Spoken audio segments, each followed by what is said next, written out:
Hello friends, तो कैसे हैं आप सब। मेरा नाम है प्रतीक और आप देख रहे हैं आपके अपने यूट्यूब चैनल प्रतीक इंडिया एजुकेशन में।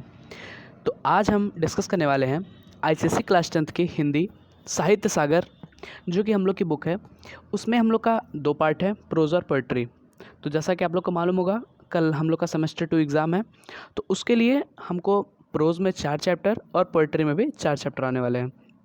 तो इस वीडियो में हम कुछ प्रोज के चैप्टर्स देखेंगे, उनके कवि का जीवन परिचय देखेंगे, कुछ इंपॉर्टेंट क्वेश्चंस देखेंगे। हो सकता है कि ये वीडियो ज़्यादा लंबी हो जाए, तो इस वीडियो को 2 पार्ट में भी आपको मिल सकती है।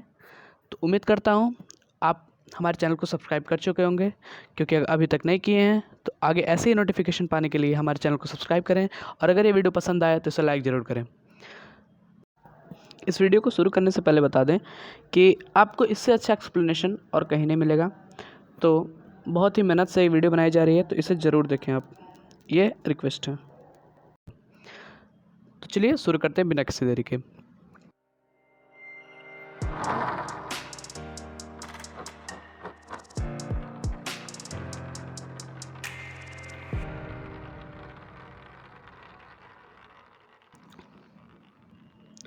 तो दोस्तों, सबसे पहले हम शुरू करते हैं प्रोज यानी कि पद्य भाग से।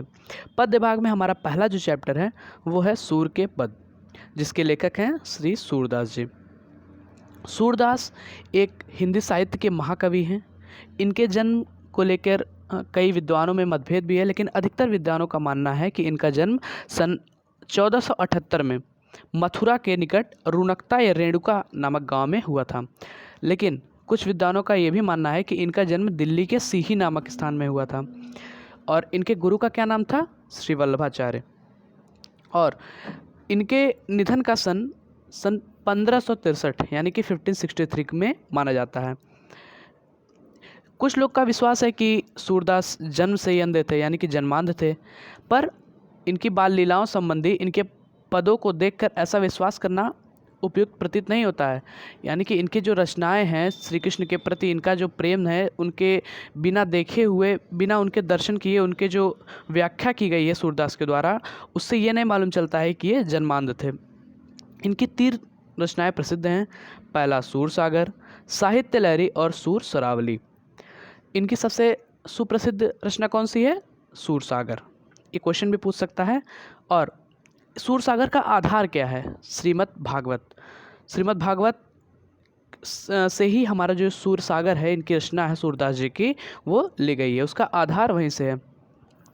इन्होंने 2 रसों का गहन अध्ययन किया था। 2 रस होते हैं, रस तो कई प्रकार के होते हैं, लेकिन हम लोग के इस चैप्टर में आपको 2 रस देखने को मिलेंगे। पहला है वात्सल्य रस और दूसरा है श्रृंगार रस। इस पूरे पद्य भाग के इस चैप्टर में, सूर के पद नामक पाठ में, आपको वात्सल्य रस और श्रृंगार रस का बहुत सारा वर्णन देखने को मिलेगा। इनकी भाषा कैसी थी? इन्होंने ब्रज भाषा को अपना आधार बनाया, यानी कि इनकी अधिकतर रचनाएं ब्रज भाषा में ही हैं।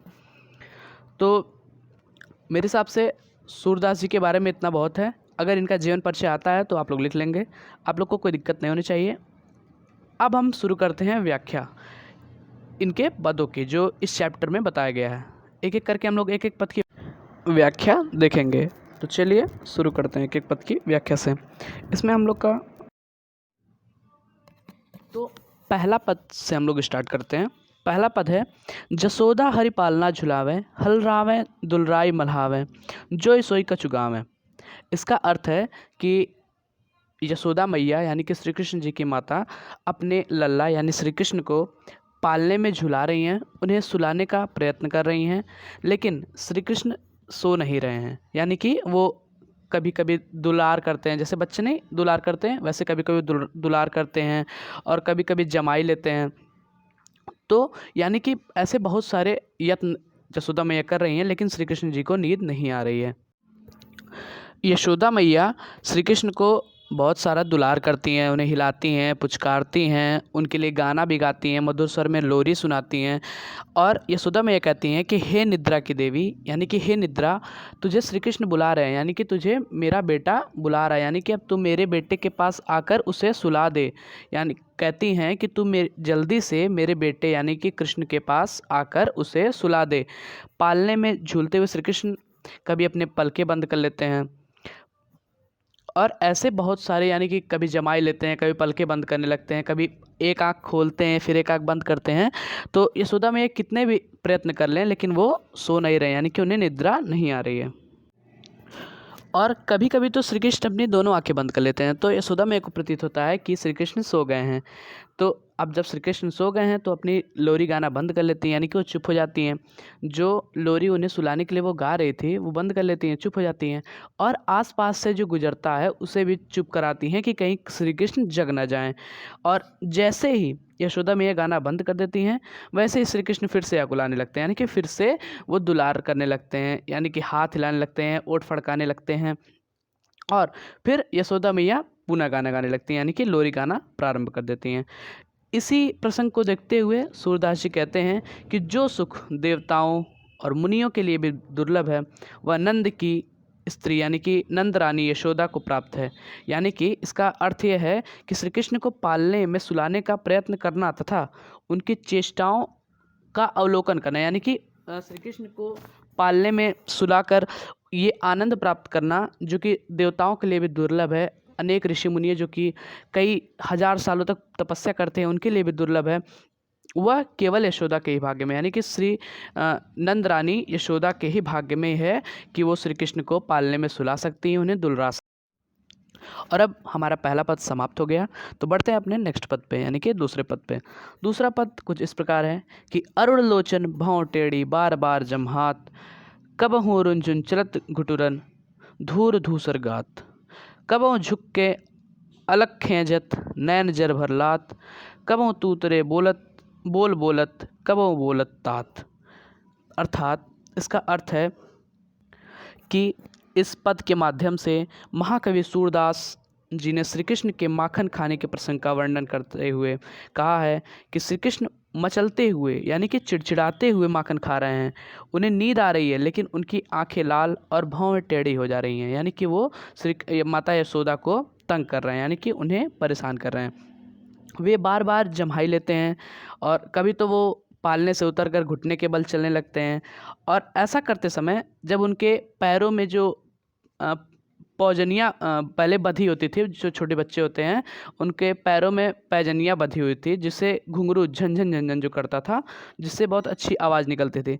तो बालकृष्ण अपना पूरा शरीर धूल में सान के यानी कि पूरे मिट्टी में लौट के वो जब घुटरन चलते हैं तो उनके जो पैरों की पैजनियाँ से झुनझुन आवाज़ निकलती है वो बहुत ही मधुर यानी कि मनमोहक रहती है। और कभी कभी तो वो झुककर माता यशोदा के बाल तक खींचने लगते हैं, यानी कि दुलार करने लगते हैं।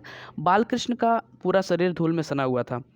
ये देखकर माता यशोदा कभी चिंतित होती हैं, कभी प्रसन्न होती हैं, कभी उन्हें बहुत उत्सुकता यानी कि प्रसन्नता का अभाव का अनुभव होता है, यानी कि प्रसन्नता का अनुभव होता है। तो और कभी कभी तो श्री कृष्ण अपनी तोतली आवाज़, जैसे छोटे बच्चे तोतली आवाज़ में नहीं बोलते हैं वैसे श्री कृष्ण अपनी तोतली आवाज़ में कुछ बोलने लगते हैं। और कभी कभी तो अपने नंद बाबा को तात मतलब होता है पिता, एक तात मतलब भाई भी होता है लेकिन यहाँ पे तात का अर्थ है पिता। अपने पिता यानी कि नंद बाबा को तात कहकर बुलाते हैं, यानी कि अपने पिताजी, जैसे आज पापा मम्मी वैसे ही पिताजी को तात कहा जाता है। पिताजी हुए, तात हुए, बाबा हुए, बहुत सारे इनके उच्चारण शब्द हैं लेकिन यहाँ श्री कृष्ण अपने पिताजी को तात कहकर पुकार रहे हैं। और इस पद के माध्यम से महाकवि सूरदास जी कहते हैं कि बालकृष्ण की शोभा को देखकर यशोदा एक पल के लिए भी उन्हें अपने से अलग नहीं होती थी, यानी कि भले ही वह धूल से सने हुए हैं लेकिन माता यशोदा श्री कृष्ण को अपने से एक पल के लिए भी अलग नहीं होने देना चाहती हैं। तो इस वजह से हमारा ऐसे करके हमारा सेकंड पद भी खत्म हो गया, यानी कि दूसरा पद भी खत्म हो गया। अब हम बढ़ते हैं अपने लास्ट और तीसरा पद जो है वो बहुत ही सुप्रसिद्ध है, अनेकों कविताओं में भी इसका उल्लेख है, अनेकों लोग इससे परिचित भी होंगे। ये बहुत ही इजी पद और बहुत ही आसान भाषा में दिया हुआ पद है। इसका अर्थ है मैया मेरी चंद्र खिलौना लय हूँ, धौरी को पान न करी हूँ, बेनी सर न गुथें हूँ। यानी कि मैया मोरी यानी कि मेरी माता, मैं आज चंद्र रूपी खिलौना यानी कि चाँद जो दिखता है बच्चों को वो उनको खिलौना लग रहा है, वो खिलौने की मांग कर रहे हैं। और उसी मांग को पूरा करने के लिए वो अनेकों शर्त रखते हैं, जैसे कि यहाँ पे धौरी कहीं कहीं लिखा रहता है और कहीं कहीं भंवरी लिखा रहता है। तो दोनों ये गाय का ही नाम है। कहते हैं मैं उस गाय का पैपान मतलब होता है उसका दूध नहीं पीऊँगा, यानी कि आज अगर हमको चाँद रूपी खिलौना नहीं मिलेगा तो मैं उस गाय का दूध नहीं पीऊँगा। और मोतिन माल न धरियों उर पर, झुंगली कंठ न लय हों, यानी कि मोतियों का माला भी नहीं पहनूंगा। और अनेकों ऐसे प्रयास कर रहे हैं जिससे उनको मिल जाए ये चाँद रूपी खिलौना। वो कहते हैं कि मैं मोतियों की माला भी नहीं पहनूंगा, चोटी भी नहीं गुथवाऊंगा। छोटे बच्चों को जब बाल बड़े होते हैं तो चोटी करते थे ना, हाँ, तो वैसे ही चोटी अपने सर पे नहीं गुथवाऊंगा। और यहाँ तक कि मैं अपना झंगोला एक वस्त्र होता है जो कि ढीला ढाला छोटे बच्चों को पहनाया जाता है, वो भी नहीं पहनूंगा। और वे कहते हैं कि माँ, यदि मुझे चंद्र खिलौना नहीं मिला तो मैं अभी ज़मीन पर फिर से लेट जाऊंगा, तुम्हारी गोद में भी नहीं आऊँगा और मैं तुम्हारा पुत्र भी नहीं कहलाऊंगा, मैं केवल श्री नंद बाबा का ही पुत्र कहलाऊंगा।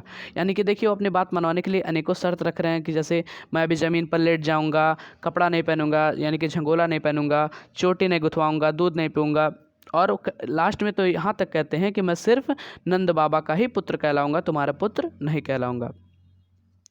तो ठीक है, अब हम बढ़ते हैं आगे और कहते हैं श्री कृष्ण कि मैं नंद बाबा का ही पुत्र कहलाऊंगा, तुम्हारा पुत्र नहीं कहलाऊंगा। तो इन सब धमकियों से सुनकर यशोदा मैया भी श्री कृष्ण के कान में कहती हैं कि जिससे कि उस बात को बलराम सुन ना सके, यानी कि बलराम भी वहीं पे होंगे। तो यशोदा मैया श्री कृष्ण के कान में कुछ कहती हैं जिससे कि बलराम वह बात सुन ना सकें। उनके कान में वो कहती हैं कि चंद्रमा से भी सुंदर नई नवेली दुल्हन के साथ उसका विवाह कराएंगे। यानी कि अब देखिए श्री कृष्ण को भी लालच दिया जा रहा है कि चंद्रमा से भी सुंदर नई नवेली दुल्हन से उनका ब्याह करवाएंगी। और ऐसी बातें सुनकर श्री कृष्ण कहते हैं कि, और श्री कृष्ण पहले प्रसन्न हो जाते हैं, फिर कहते हैं हे माँ, तेरी सौगंध मैं अभी विवाह करने जाऊंगा। यानी कि देखिए माता यशोदा ने कैसे चांद से तो छुड़ा लिया अपना, चांद से तो किसी प्रकार उन्होंने अपना पीछा छुड़ा लिया, लेकिन अब वह श्री कृष्ण जिद करने लगे हैं कि मुझे अभी शादी करनी है, यानी कि अभी मैं शादी करने जाऊंगा। और यहाँ तक कि तो वो ये भी कहते हैं कि मेरे जो सारे सखा होंगे वो बाराती होंगे। यानी कि देखिए वो इमेजिन करने लगे, सोचने लगे कि मेरे सारे सखा बाराती होंगे, वो रास्ते में मंगल गीत गाते हुए जा रहे होंगे। तो उम्मीद करता हूँ आपको ये सूरदास के पद के तीनों पद समझ में आ गए होंगे। अगर नहीं समझ में आया तो आप कमेंट में लिख सकते हैं, मैं इसको ट्राई करूँगा एक बार फिर से समझाने का। तो अगर आपको ये पद समझ में आया है तो इस वीडियो को ज़रूर लाइक करें, कमेंट में कुछ अच्छा बुरा कुछ तो लिखें। और उसके बाद अगर आपको अभी भी कहीं डाउट है हिंदी में कुछ और, तो ये भी लिख सकते हैं।